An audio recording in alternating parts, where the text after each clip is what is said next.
Bismillahirrahmanirrahim. Alhamdulillah. Assalatu wassalamu ala rasulillah. Amma ba'du. Assalamu alaykum va rahmatullohi ta'ala va barakatuh. Muhtaram jamoat, hammamizga bugungi Saydul Ayyom Hajjul Masokin muborak bo'lsin.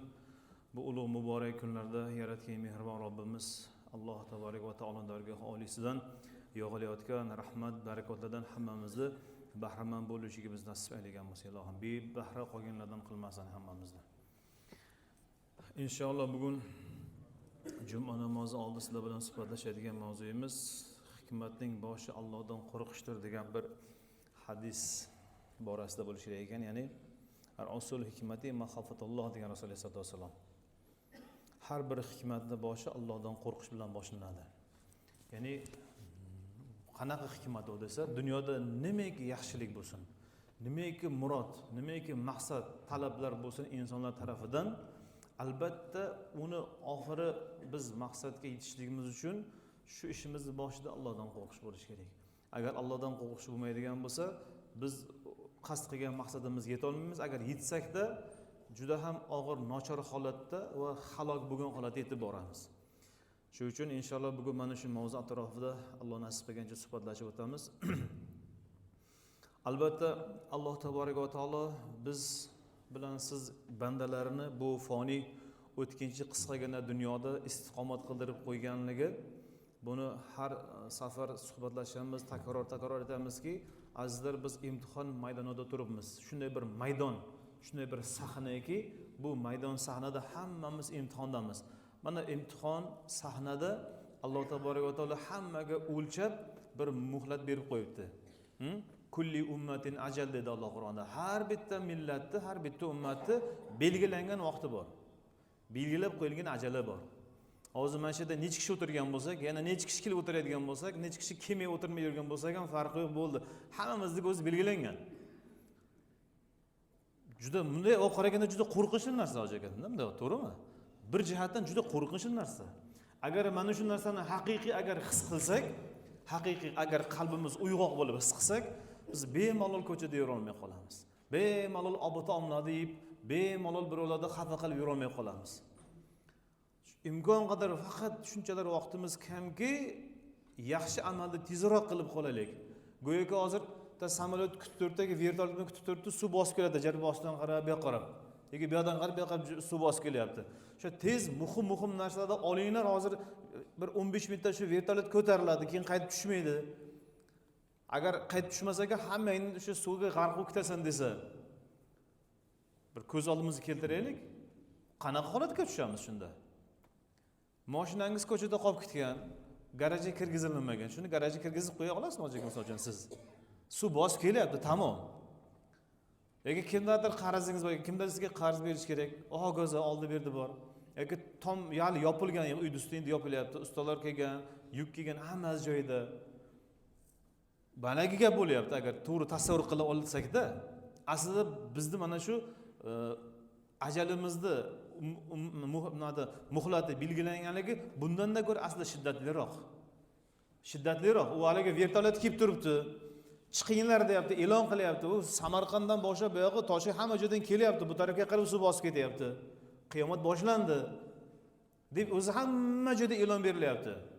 Internetlarda hamma joyda u mikrofonlarda baqirib yuribdi ko'chada. Voy, nima bo'lsa 10 ta vertolyot kelgan payshanba ahliga tez 15 minutda chiqdi, chiqmagan qoldi desa, men hali mol hamda yig'ishtirib olib hech kim aytmaydi, menimcha.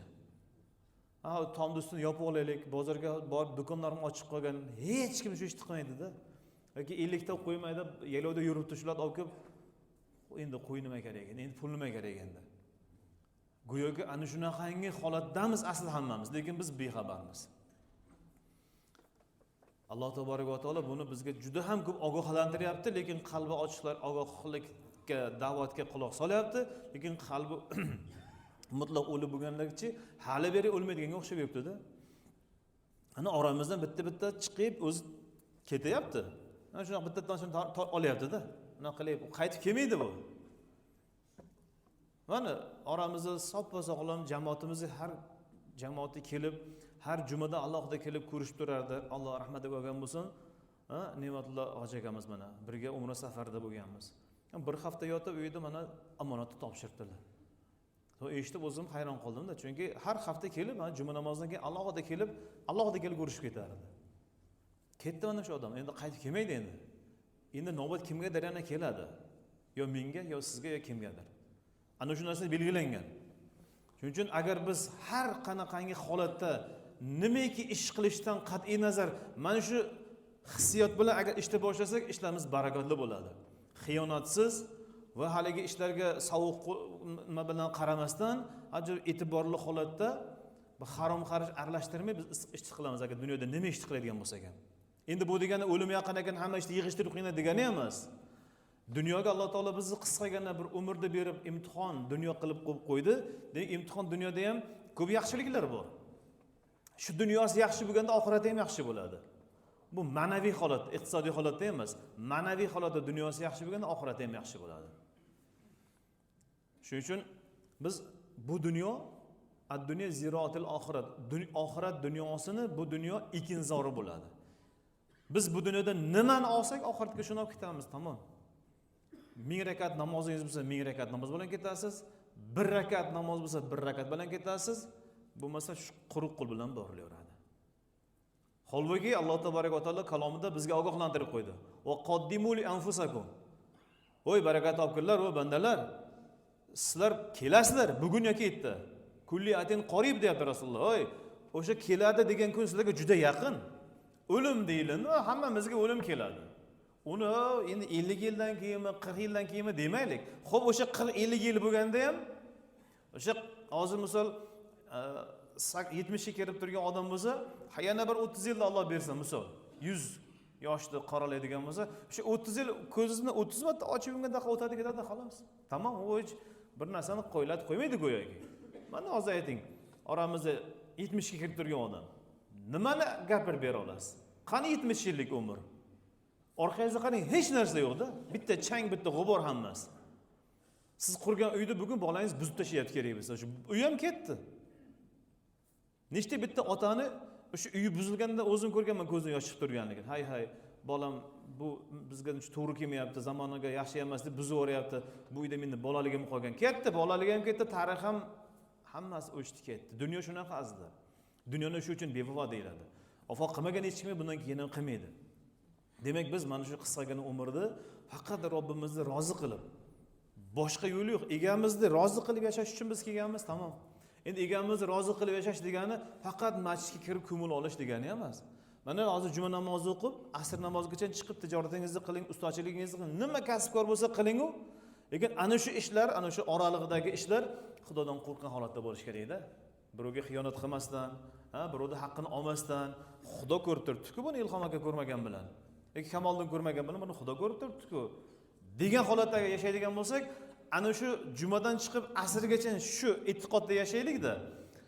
Asr juma namozidan asr namozigacha ham bu banda tinimsiz ibodat qilib turibdi degan ajr bizga yoziladi. Bu faqat 5 vaqt namoz emas. Mana hammamizga bu narsa ma'lum.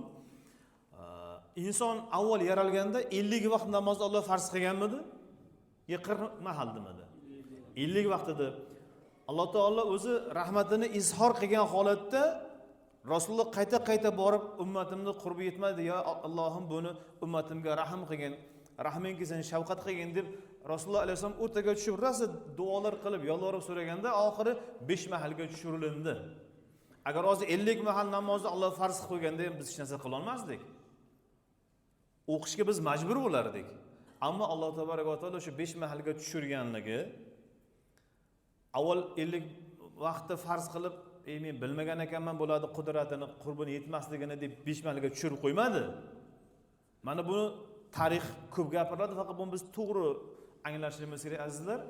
Alloh tabaraka va taolo 50 vaqt namozni farz qildida, Musa alayhisalom aytdi, "Yo Muhammad alayhisalom, ummatimni boshida o'tkazgan holatda men buni ko'rdim, ummatingiz sizniki ham toqat yetmaydi bunga.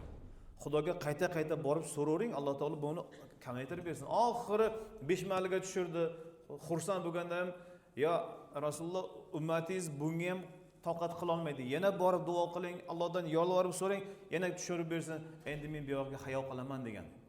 Shu bilan bizga 5 mahal namoz farz bo'ldi. Ana shuni ko'plar aytadiki, Alloh taolo 50 payt vaqti farz qilganda chatoq bo'laydi. O'sha 50 vaqti yaxshi ham rostla o'rtaga tushib, tanish bo'lish chiqib pastga tushib deydiganlar bor. Hali ko'chadagi haligi jinni ahvolda yurayotganda. Uning uchun emas. Alloh taolo biz bandalarga o'zini rahmatini izhor qilgan holatda mana shu narsani qilib qo'ydi. Mana bu yerda o'tirgan aksariyatimiz deylik 90% otalar o'tiribdi. Bitta 10% yosh hali uylamagan yigitlar bo'lishi mumkin. Deyarli hamma otalar o'tiribdi. Mana o'zingiz o'ylang.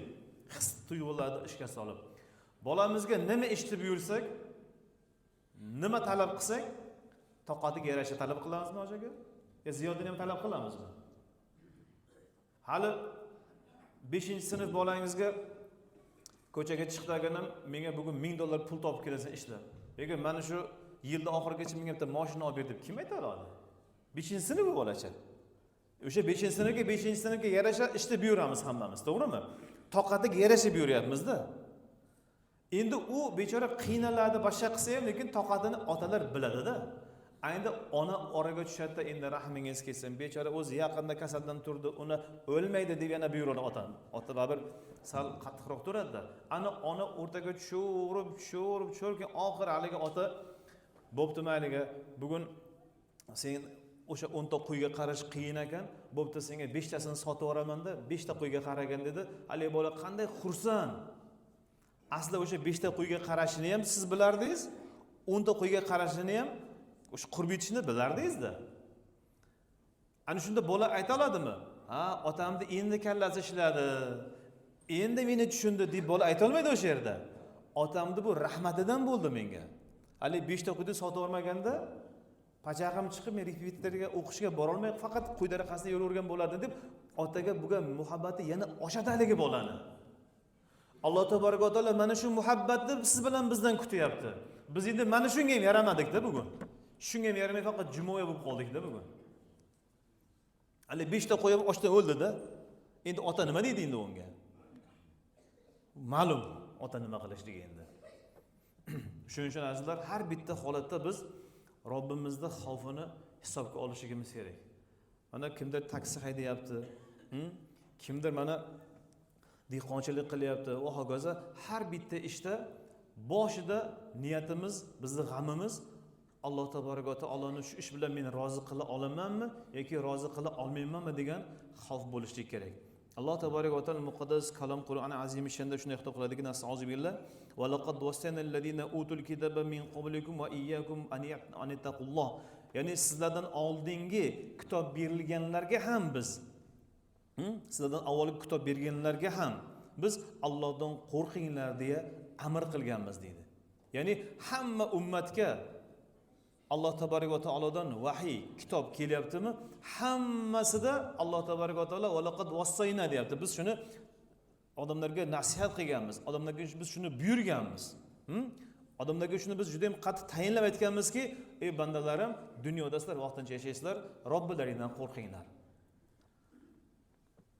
Mana ikkinchi oyat karimada esa Alloh yana aytadiki, nasta'uzubillah, ya ayyuhallazina amanu taqulloha haqqa tuqatihi va la tamutunna illa va antum muslimun. Ey iymon keltirganlar, o qalbida Robbingizga ishonchi bo'lgan bandalar, sizlar Allohdan haqiqiy qo'rqish ila qo'rqinglar. Ha, Xudodan qo'rqaman deb turib, bu yoqqa gazni bosavermanglar deyapti. Haqiqiy qo'rqish qanaqa bo'ladi deb haqiqiy qo'rqadigandan so'ranglarda, ana shunaqangi qo'rqinglar. Ilm bilan qo'rqinglar, bilim bilan qo'rqinglar. Faqat tilda emas, o dilda ham bo'lsin bu. Amalda ham bo'lsin. Ana endi yana ogoh bo'linglarki, "Wala tamutunna illa va antum muslimun." Endi birontalaring, o yer yuzida yurgan bandalarim, birontalaring musulmon bo'lmay o'lib qolmanglar deyapti. Musulmon bo'lmasdan o'lmanglar deb Alloh ogohlantiryapti. Buni bir payg'ambar, mayli payg'ambarlar endi hammamizdan afzal bo'lgan zotlar. Yoki payg'ambardan keyingi bironta bir avliyo yoki bironta bir siyosatchi yoki bironta bir faylasuv ogohlantirmayapti. Siz bilan biz azizlar yaratgan egamiz ogohlantiryapti. Dunyoga shu musulmon bo'lsin, Robbisiga taslim bo'lsin, Robbisiga itoat qilsin bo'lar deb biz yaratdikmi? Bo'ldi, boshqa yo'l yo'q. Endi Robbilaringdan taqvo qilib yashanglar. Endi bu yerda Alloh tabaraka va taolo sizlarga talab qilinganda qanday taqvo qilinglar? O'zi taqvo degan nima degani?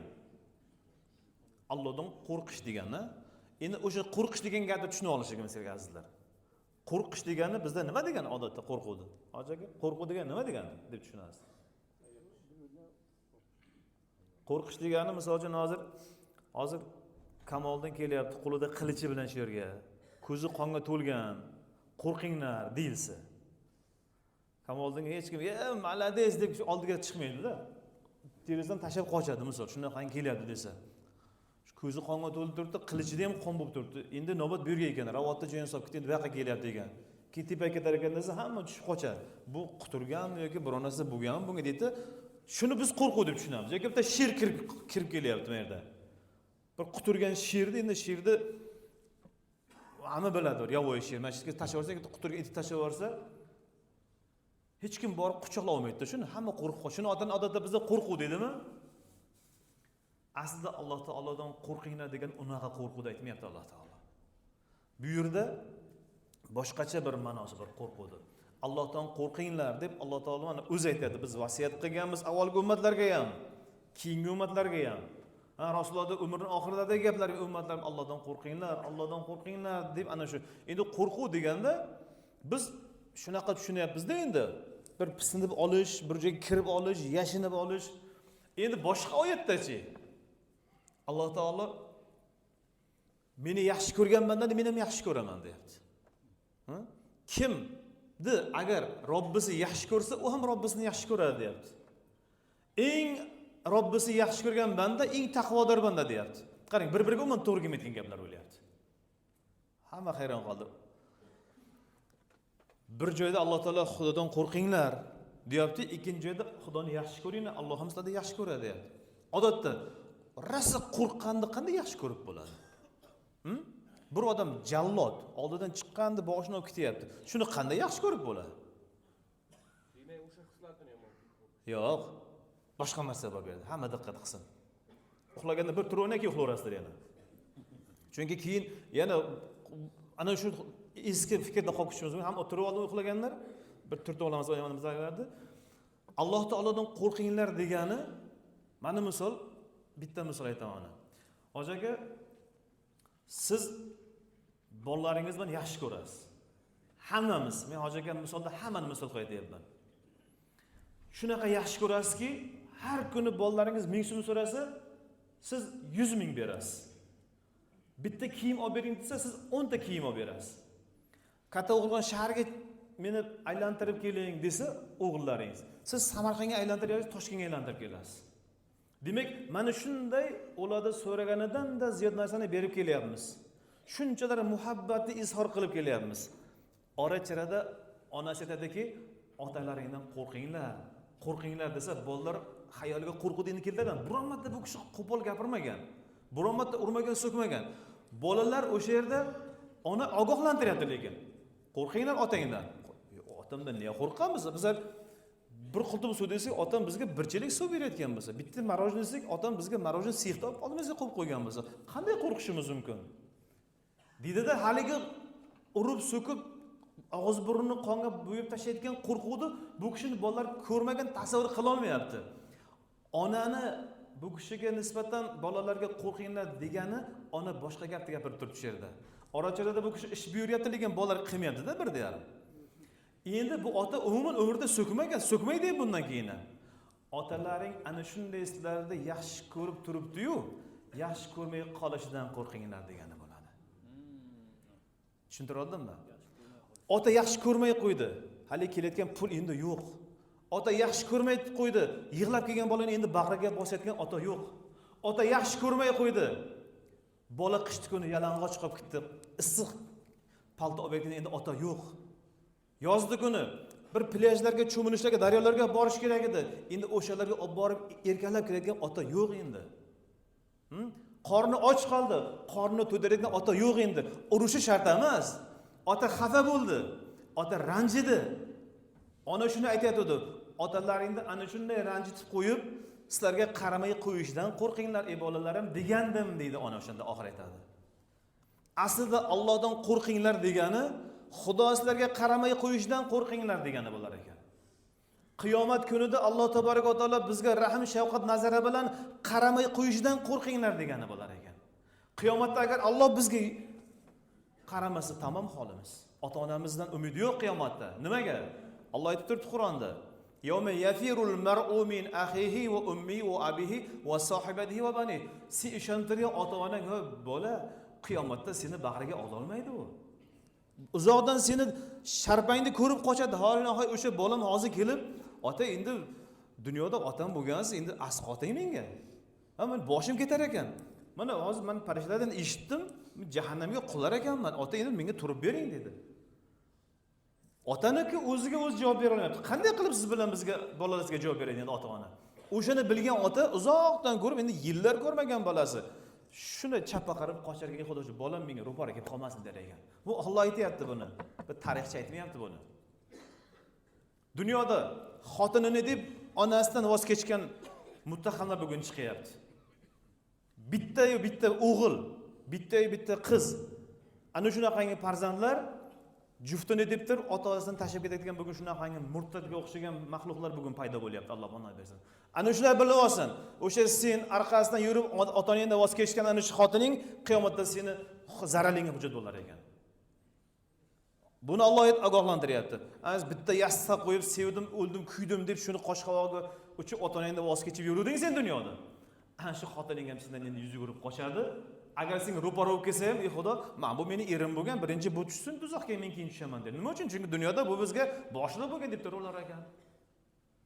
Mana shu ahvol azizda. Qiyomatda bizga na ota-ona, na bola-chaqa, na yassidosh juftimiz hech kim asqota olmaydi. O'sha kunda Alloh taolo bizga rahmat nazari bilan qaramaslikdan biz qo'rqishligimiz kerak ekan.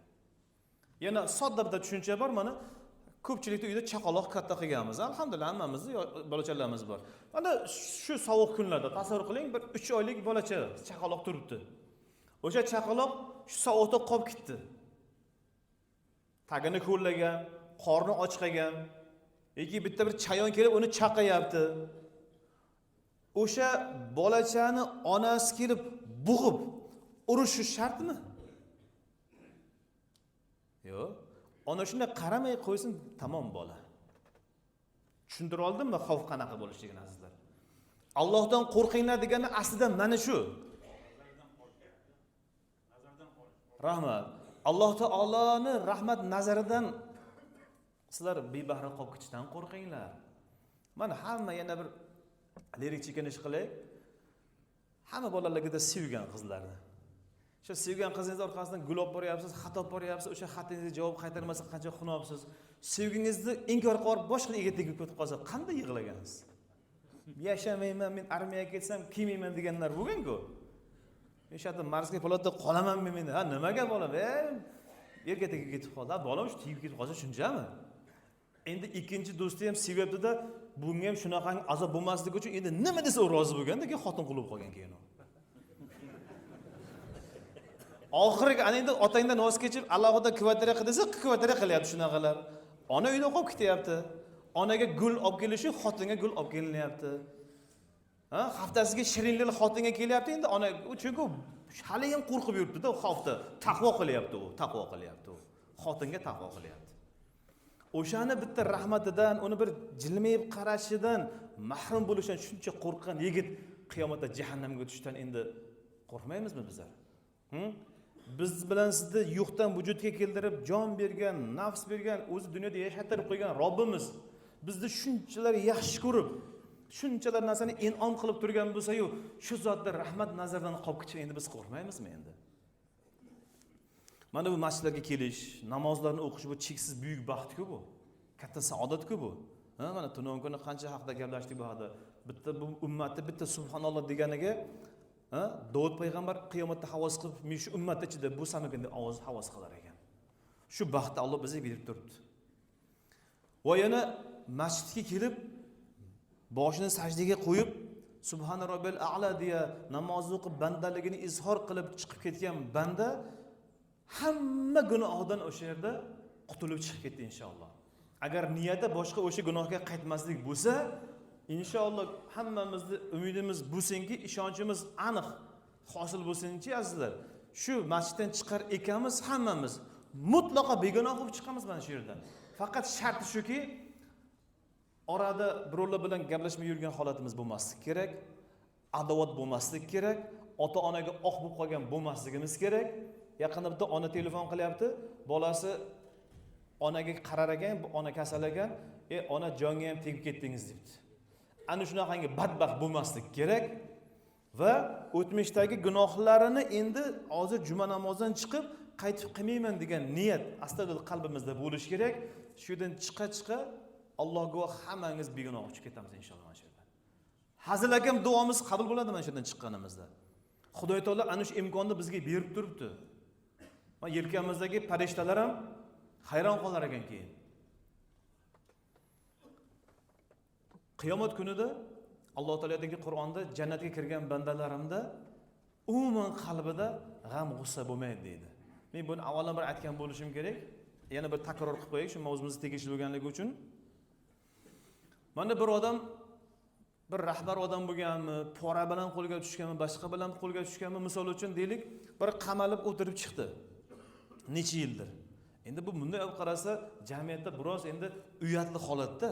Ya'ni oqlanib ketdi deydi-yu, lekin o'sha ishi uchun jazolanib kelganligini xalq bilganidan hali odam nima qiladi? Biroz jamiyat ichida boshini ko'tarib yurishi biroz qiyinroq bo'ladi. Bu haqiqat, achchiq haqiqat. Endi o'sha odam ishga yana tiklandi. Ishga tiklangan bilan hamma tasavvur qilsin shuni. Avvalgida qanday do'xta yura olmaydi bu odam. Nima uchun? Nima uchun yura olmaydi? Ha, barakallah. Oy, sen nima ish qilib kelganingni bilasanmi? Devorsa men nima deyman deydiganim shu ko'tarmoq bo'ladi, biroz dami chiqib ketaveradi. Endi haliga qarang, bu odam o'lguncha endi ko'ngli kamtik bu odamda. Nima uchun? Har bitta odamni ko'ziga qaraganda buni aybini biluvchilarda. Ko'ziga qaraganda bu odam hijolat bo'ladi, yerga shunday yopishib, qaddi bukilib ketaveradi. Alloh taolo aytadiki, Qur'onda jannatga kirgan bandalarimda qalbida umuman g'am bo'lmaydi deyapti. Hozir kimdir o'g'irlik qilib yuribdi, kimdir odam o'ldiryapti, kimdir nasha chakib yuribdi, kimdir pora olyapti, kimdir o hokazo hamma gunohda turi nechta siyg'asi hammasini qilib yuribdi. Mana farishta buni yozurib, qo'llari charchab ham ketyapti. Xudo taolo bizni mana shu juma namoziga kelganda bu bandam chin dildan tavba qildi deb gunohimizni kechib yuborsa. Qiyomatda biz tasavvur qilaylik-da, jannatga kiryapmiz. Ha? Islom hojaga kiring jannatga deydi misol. Ilom aytilsin shunaqa. Jannatga kirib kelyapsiz. Hali yelkangizdagi farishta bitib kulib tursa, sizga jannat tatidimi? Deymizda. Ha, mayli, nima bo'lsa bo'ldi, kiramiz-u.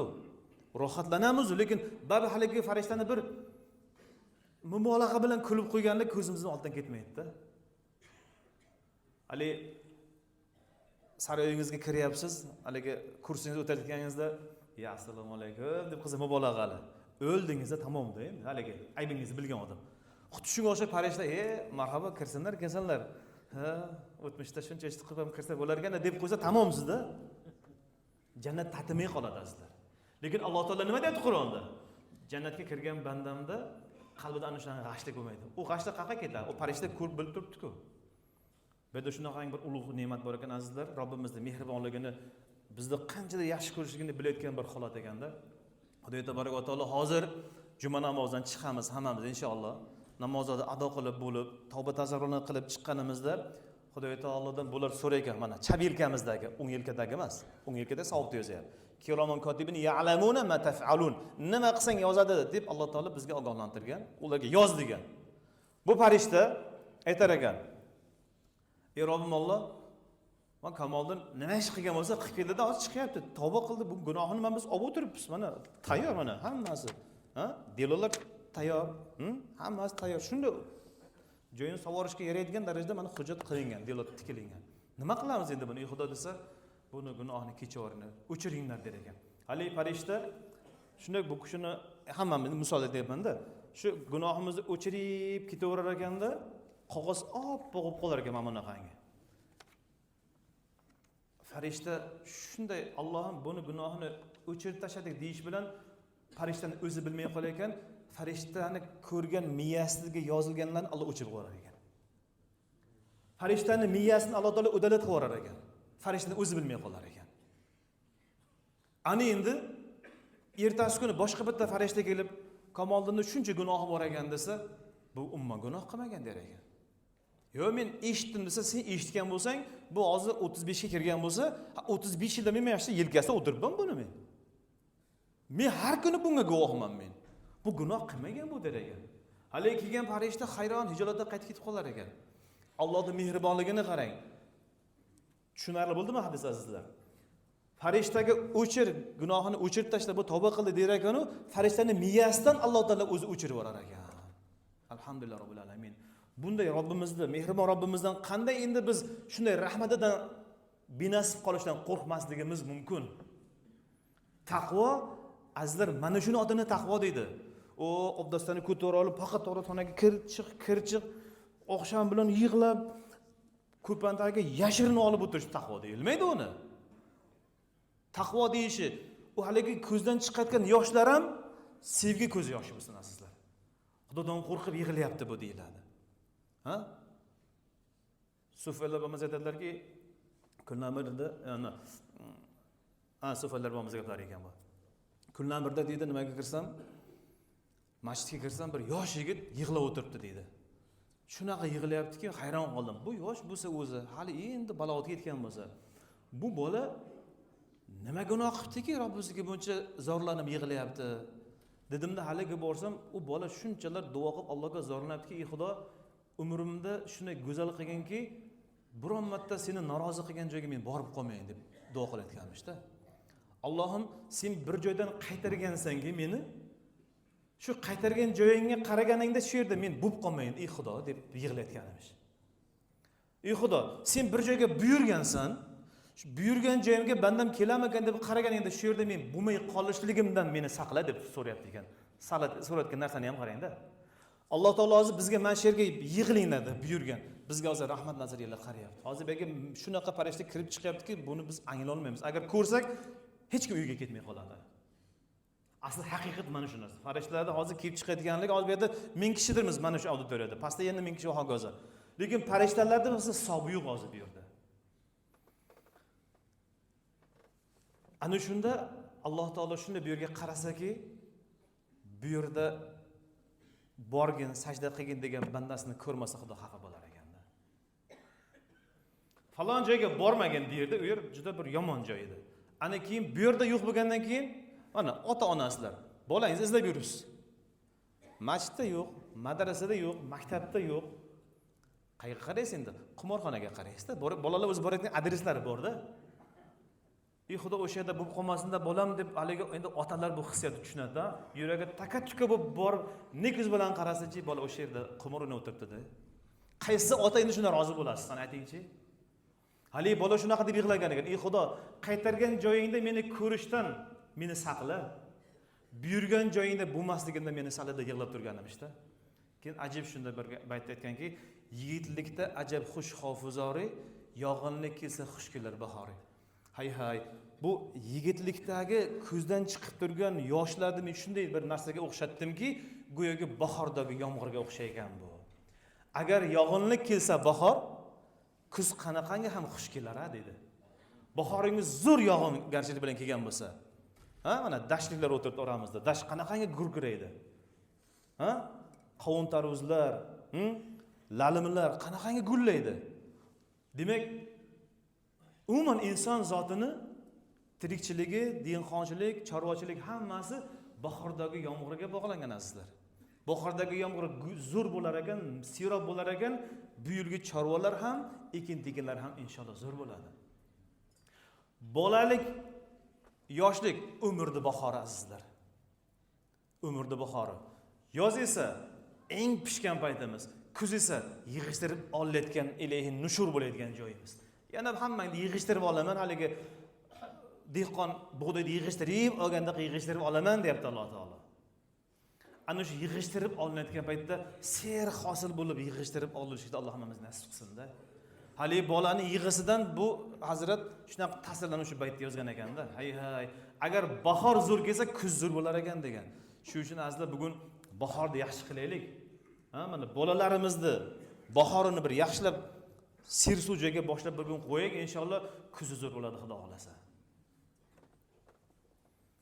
Shuning uchun azizlar bugun o'sha xavf deganda, Allohdan qo'rqish deganda mana shu narsani bir to'g'ri anglaylik. Allohdan qo'rqib yashaylik, Alloh bilan qo'rqib yashash degan Alloh bilan bog'lanib yashash degan azizlar. Alloh bilan bir bog'lanib yashaylikda, buni baxtini, buni iqboni qanaqa go'zalligini ko'rasiz. Mana kecha ibrat o'rnidan aytib qo'yaylikki, bir kishi telefon qilyapti. Kecha emas, avvalgi juma xabarlaringiz bor, ustalarimiz kelgan, ko'pchilik bo'lib keldi, alhamdulillah, men tepani yopishga tushdik. Sement kerak bizga 50 tonna deganimizda hamma imkon qadar sement berdi. Hammadan Alloh rozi bo'lsin, ehson qilganlardan. Shunda bir kishi telefon qilyaptiki, bir ayol, bir kelinimiz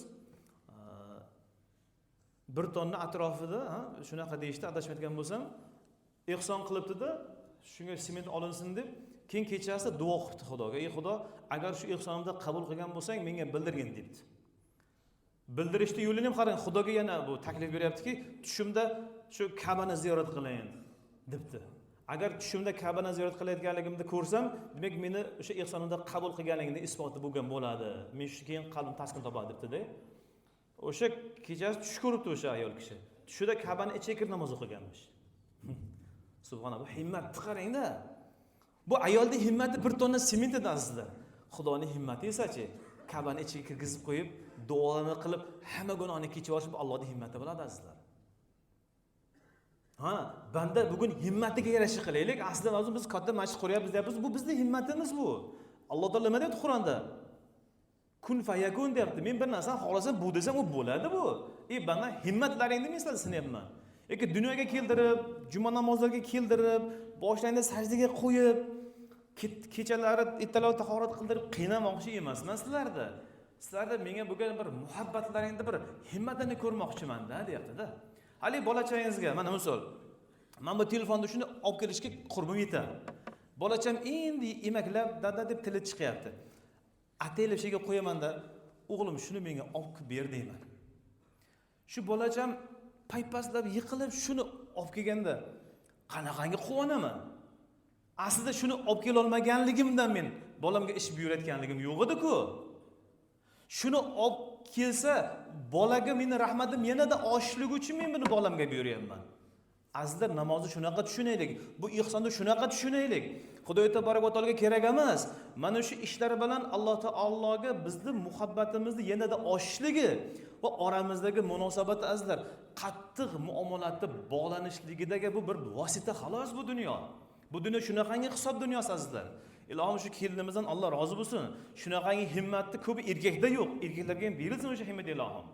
Endi bu yerga kelib bu masjidda boshlagandan beri bunaqangi himmatli ayollarni ko'pini eshitdik. Kerak bo'lsa tillalarni mana qurilish boshida qancha tillalarda ehson qilganlar bo'ldi. Bunaqa ayollar boshqa hududlarda topilmagan. Topilsa ham bitta ikkita, lekin bu yerda 50 ta 60 ta shunaqa ayollarni biz ko'rdik, hayron qoldik. Shunaqangi ayollar avval ko'proq yashagan, siz azizlar shu ayollarni bolalarini kelib o'tiribsizlar sizlar shunaqa ixloslarlar. O'sha ixlosli ayollarni duo qilib dunyoga keltirgan bolalar masjidda hozir namozga kelib o'tiribdi azizlar. Muhabbatdan muhabbat bo'lur paydo degani mana shu. Alloh taolo hammamizni, demak bu dunyoga qisqagina umrda Alloh taolo ana shunaqa yashatib qo'yibdi azizlar. Maqsad shu ekan. Xavf bilan, umid bilan yashaylikki, Alloh bilan mahkam bir bog'lanaylikki, hargiz dunyo oxiratda xor bo'lmaymiz biz. So'zimizning oxirida bir voqea bilan suhbatimizga yakun yasaymiz. Bir ajib bir voqea bo'lgan. Umar ibn Sa'd degan bir sahoba bolaligida otasini yetim qoldi. Otasi o'tib qolgan edi. Bu onasi bilan yetim qolib, bola biroz qiynalib yurgan bir mahalda, bir Madinada boyroq bo'lgan Julos ibn Suvayd degan odam bu bolachani onasini qo'lini so'rab nikohiga oldi. Shunda nikohiga oldi. Nikohiga olgandan keyin ma'lum bir muddat yashadi. Yashaganda shunda bir ajib holat bo'ldiki, kunlarning birida Rasululloh akram sallallohu alayhi vasallam hammaga buyurdiki, juda ham bir katta jihodga ihson, hamma o'qisin, topganini bersin deya hammaga buyruq berildi shunda. Ana shunaqangi buyruq bo'lib turgan bir mahalda bu yetim bolacha, haligi Umar ibn Sa'd degan bolacha, "Ye" dedi, "odamlardan ko'ra meni o'gay otam boy-ku, u juda boy bo'lgan. Xurmozorlari bo'lgan, tuyalari rasa ko'p bo'lgan, otamga aytsam, agar otam ko'p baland narsani Rasululloh oldiga olib tashlasa, men ham xursand bo'laman, otam ham xursand bo'ladi dedi-yu, shu yugurib otasini oldiga bordida, "Ey ota" dedi, Rasululloh alayhisolatu vasallam shunaqangi bir gapni aytdilar. Sizni molingiz, pulingiz ko'p-ku dedi. Keling Rasulullohga o'sha ihsonni qiling dedi. Hali odam aytdiki, Julos ibn Suvayd, "Ey ahmoq bola, agar Muhammadning hamma gapini biz qilaversak, biz kambag'al bo'lib, qashig'ib o'lib ketamiz" dedi. "Bartur yo'qol" dedi. Bolani boshidan muzday suv quyganday bo'ldi. Bola nima qilishini bilmadi. Yosh bolacha, Rasulullohga nihoyatda muhabbatli edi. Rasululloh uchun yashayotgan bolalardan bittasi edi shu. Yugurib bordi. Bu chiday olmadi bu. Rasulullohga qilinayotgan haligi tuhmat gap bo'ldi endi. U Muhammad agar aytgan gapni, agar hammasi gap bo'laversa, biz gapni qilaversak dedi, hamma kambag'al o'lib ketish kerak edi. Bir so'm ihson qilmayman, bor yo'qol dedi. Ani bolacha bu gapni ko'tara olmasdan, chiday olmasdan Rasulullohga aytib bergan ekan. "Ya Rasululloh, shu o'g'ay otam Julos shunaqa dedi" desa, "Voy bola, balki quloqing noto'g'ri eshitgandir."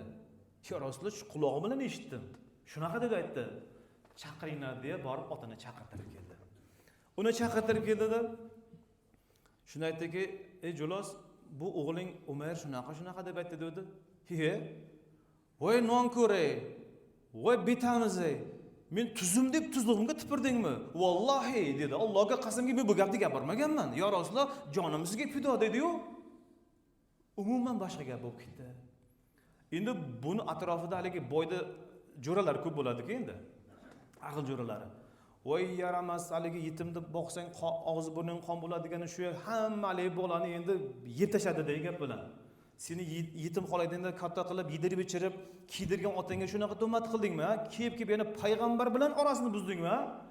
Dedi bolacha shunda o'tirib yig'lashdan boshqa narsa oqlolmaydi o'zini. Tasavvur qiling, bu juda og'ir holat. Sal shunga yaqinroq gap bo'lsa ham mayli-da. Allohga qasamki, bu gap og'zimdan chiqmagan dedi haligi yetimni boqqan odam. Allohga qasam deyordi. Yo'q ham demadi-da. Shunda Rasululloh sollallohu alayhi vasallam haligi bolachaga qarab, "Ey bola, ey Umar, sen o'zingni qanaqa oqlaysan" dedi. Bolacha shunda yig'lavordi, tiz cho'kib duo qilgan ekan. "Allohumma anzil ala nabiyika ma quldu sidqon" dedi. Boshqa gap gapira olmadi. "Ey Robbim, men o'zimni qanaqa oqlayman hozir? Payg'ambaringga nimadir nozil qilgin, meni gapimni rostligiga Alloh deb duo qilgan ekan yosh bolacha. Yosh bolacha Xudoga duo qilgan ekan.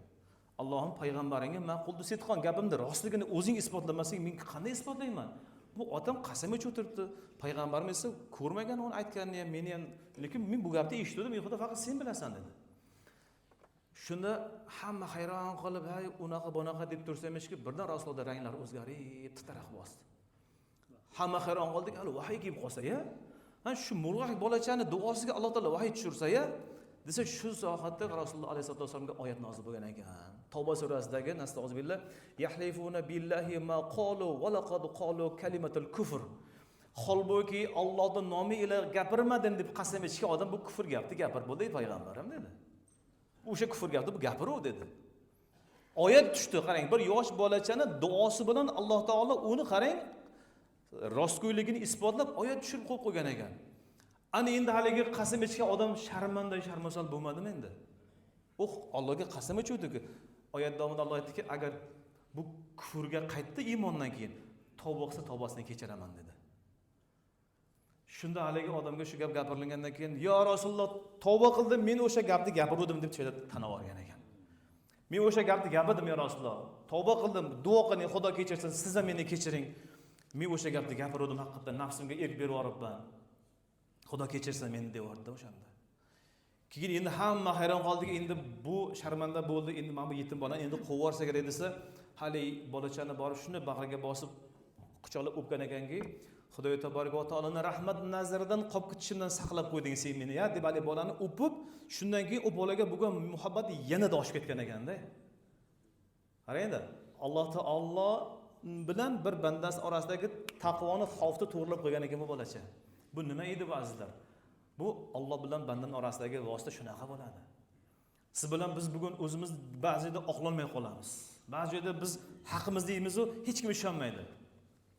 G'am chekmang u uchun. Yaratgan egamiz ko'rib turibdi.